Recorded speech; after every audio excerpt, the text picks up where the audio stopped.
Have you ever sat quietly by the window holding a cup of tea gone cold and wondered, when did the distance between me and my children begin? Maybe it was one afternoon when you called just to check in, and the voice on the other end said quickly, "I'm busy, Mom, can we talk later?" Or maybe it was that time you offered a gentle suggestion only to be met with a frown, as if you'd intruded into something that wasn't your business. Or perhaps it was that family gathering when you stood quietly in a corner smiling as everyone chatted, and no one turned to ask, "What do you think, Mom?" It's hard to pinpoint the exact moment everything changed, because change never comes all at once. It arrives quietly like a draft slipping in through a door left ajar. Light, cold, and slowly, it seeps into your bones.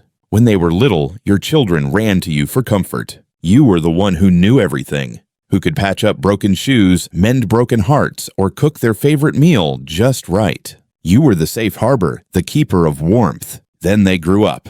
They stepped into the world and began building lives of their own, just as you had always hoped and dreamed they would. But somewhere in the rush of busy lives and the rise of invisible walls, you started to feel like you were slowly being pushed off the tracks of their journey. When you spoke, someone interrupted. When you offered advice, someone brushed it aside. When you needed a little help, suddenly everyone was too busy. And the most painful part, it's not the absence. It's the feeling of becoming unseen. If you've ever felt that way, please know you're not alone. Many parents at some point in their lives experience this shift in roles.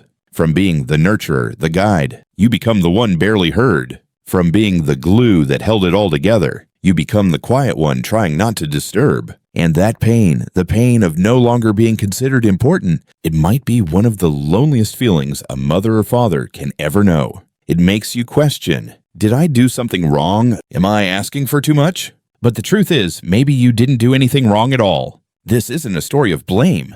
It's a story of change. Change in pace. Change in expectations. Change in the way grown children begin to look at their parents. And even though that feeling is real, even though it can hurt deeply, you still have a choice in how you face it. Not with resentment, not by shrinking into silence, but with something far more powerful: calm, clarity, and self-respect. Some days it feels like you're walking on thin ice in your own home. A simple suggestion changes the whole atmosphere. Even a reasonable request becomes too much. And so to keep the peace, you start to give in. Again and again. You've said okay when your heart wanted to say no. You've rescheduled your medical appointments just to babysit because your child called last minute. You've kept silent when your grown child spoke to you harshly, simply because you didn't want to be labeled as nagging. To outsiders, it may seem like nothing, but inside, every time you give in, a small piece of yourself slips away. The strange thing is, you do it out of love. You don't want your children to see you as difficult or a burden. You believe that compromise keeps the relationship strong, but then you start to realize your kindness doesn't always earn you more love. It doesn't bring more appreciation, not because your children are ungrateful, not because they've forgotten everything you've done, but simply because people, without meaning to, often stop respecting what comes too easily. One mother once told me, "I thought if I became softer, more gentle, my kids would be moved by it. But they just got used to the idea that I would always be the one to give way." And slowly over time, the image of the strong, steady parent begins to fade in their eyes. Respect doesn't grow from silent sacrifice. Respect begins when you start to respect yourself. If you always place yourself second, if you always say, "It's fine," when it's clearly not, you're quietly sending this message: my opinion doesn't matter. My feelings can be ignored. My time and energy have no limits. And people, even your own children, will respond exactly to that message. You have the right to pause. You can say no and still love them just as deeply. You can decline without guilt. You can speak up not to start a fight, but to gently remind yourself, "I deserve to be heard too." Respect doesn't arrive by accident. It comes when you stand firm in your own worth. Not loud, not forceful, but clear and steady. Don't argue. Lead with calm. Sometimes when your child speaks to you in a harsh tone, it feels like something tightens in your chest. You want to snap back. "How dare you speak to me like that?" You want to shout, "Do you have any idea what I've done for you all my life?" And those words wouldn't be wrong. That anger, it's not unjustified. But then you realize, every argument leaves another crack in the relationship. The louder you get, the more exhausted you feel. And your children most of the time don't change much. Because the issue isn't whether you're right or wrong. The issue is this: arguments don't earn respect. They build walls. Even the children you raised, they don't really listen when they feel attacked. They push back. They defend. They shut their hearts. And you who only wanted to be heard end up seen as a problem, as the one making trouble. But there is another way. Not easy but powerful. Don't fight back. Lead with calm. I once met a father named Frank, a retired schoolteacher with decades of respect in the classroom. But at home, it was a different story. His children often cut him off, mid-sentence, dismissed his advice, and sometimes even mocked his opinions. At first, Frank reacted like most parents would. He argued, tried to prove his point, raised his voice. But the more he spoke, the more his voice faded, until one day he stopped trying to win. He still shared his thoughts. But now, with a calm, steady tone, without waiting for anyone to agree, he no longer sought respect. He became the very image of it, and something strange began to happen. His children started to change, not because he spoke louder, but because he refused to play the old game. You don't need to win an argument. You just need to show, I know who I am, and I don't need to shout to be heard. Let your calm become your power. Let your eyes, your voice, your presence speak for you. Let them say, I have value even if you don't see it right now. Because the truth is, when you can stay centered in the middle of a storm, you hold a kind of inner strength, and that strength commands more than any harsh word ever could. You don't need to live your life just to be noticed by your children. Live your life in full just for you. There are quiet afternoons when you stare at a phone that doesn't ring, wondering, why haven't they called today? You scroll through old photos seeing those once bright smiles, and sigh, wonder when they'll visit again. That feeling, the ache of being overlooked by your own children, is real. It touches the softest parts of a mother's or father's heart. You've spent so many years being the center of someone's world, the one they turned to, the one they needed, the one they couldn't do without. And now that their lives have grown wide, you find yourself quietly set aside, not out of hatred, but out of forgetfulness. So you try harder to hold on to the connection. You call more often. You send messages filled with longing. You say things like, Mom's been feeling sad lately, hoping it might spark some tenderness. But strangely, they pull further away, not because you did something wrong, but because no one wants to feel like they're being pulled back out of guilt. Everyone needs a reason to come home, not an obligation. I once knew a woman named Helen. She loved her children with all her heart.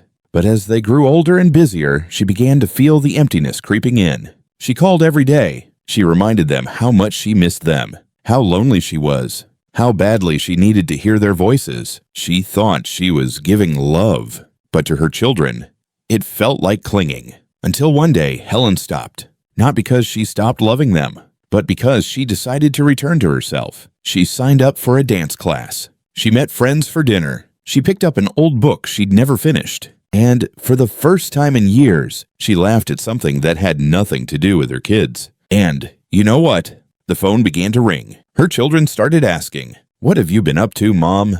They no longer avoided her. They wanted to be close again. Because now their mother wasn't someone waiting. She was someone living. True connection doesn't grow out of guilt. It grows when people see you shining in your own light. So if you're feeling lonely because the calls have stopped, if you're waiting for someone to ask how you've been, turn inward and ask yourself instead, what did I do today to live fully for me? It doesn't have to be grand. Maybe just a slow cup of coffee. A song from your youth that stirs old memories. A photo pulled from the shelf, dusted off, smiled at. When you light the fire within your own life, others will see the glow, and they'll find their way back. Have you ever sat in a family conversation, quietly watching your children interrupt talk over you, or use a tone that left a small ache in your chest? Maybe you've heard, "Just drop it, Mom," or "That's not important anymore, Dad," and you stayed silent, not because it didn't hurt, but because you thought, what's the point in arguing? They're tired. Let it go. You believed you were keeping the peace.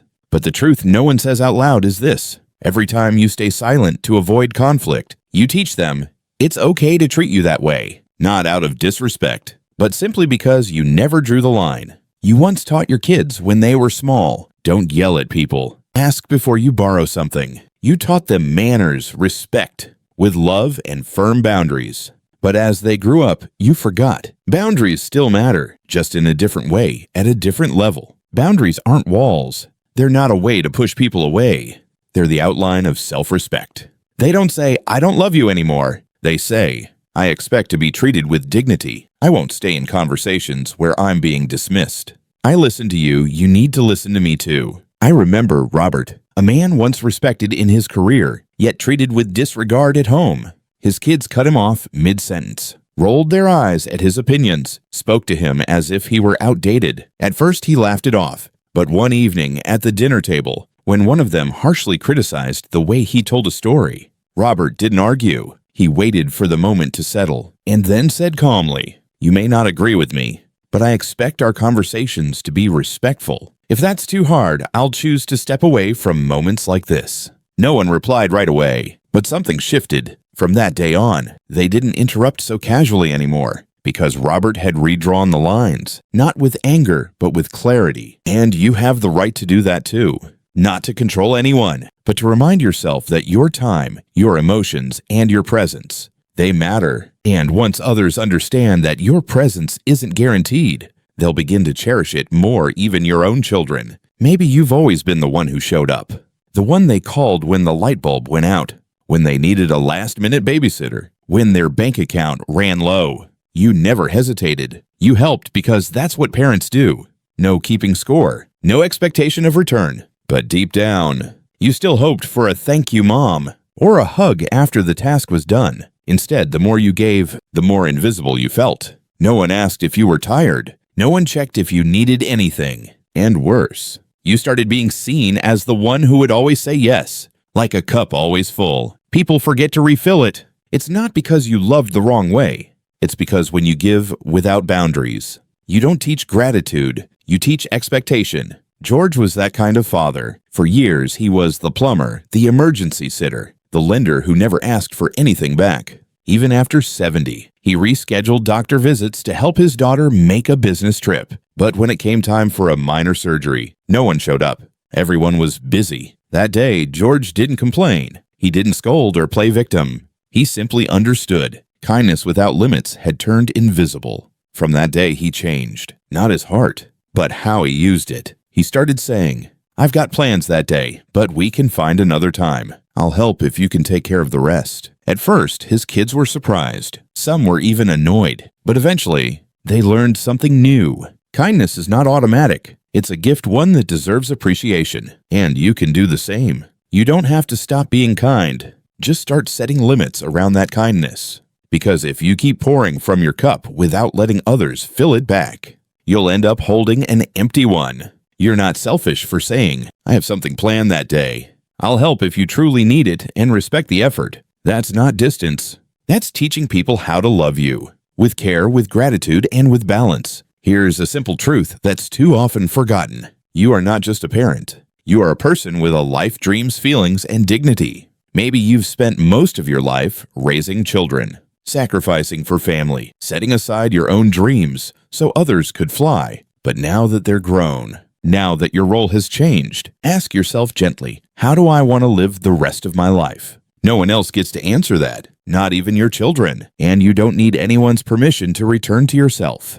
Take the trip if there's a place you've always dreamed of. Learn to paint, to dance, to play music if your heart still holds unfinished desires. Step out of the role of the one waiting for a call and become the one people want to call. Because the miracle is this: when you live fully, clearly, joyfully, others will see you again, not with pity, but with admiration. When you learn to say no at the right time, when you set healthy boundaries, when you protect your inner peace, you don't lose love. You reshape it. And when you stop hoping for respect as a gift from others, and instead walk as someone who already carries self-worth, you plant new seeds of love from the light within you. Maybe your children won't change right away. Maybe it will take time for the relationship to shift. But don't let that discourage you. They've grown used to the version of you who always said yes, who always waited, who always gave. Now you're inviting them to meet someone new, a parent who is calm, strong, living with intention and choice. This change isn't a goodbye, it's an invitation. Come closer, not because I need you, but because I'm worth knowing. You deserve to be heard, to be respected, to live fully, not because of what you've done, But because of who you are right now, you don't need to be perfect. Just start with one small change. One day, saying, I have something of my own today. One time, refusing a disrespectful tone. One moment, choosing what brings you joy, not just what someone else expects. Each small change brings you back to your center, where you can stand tall, smile gently, and know, I'm not living just to be loved. I live and I am worthy of love completely.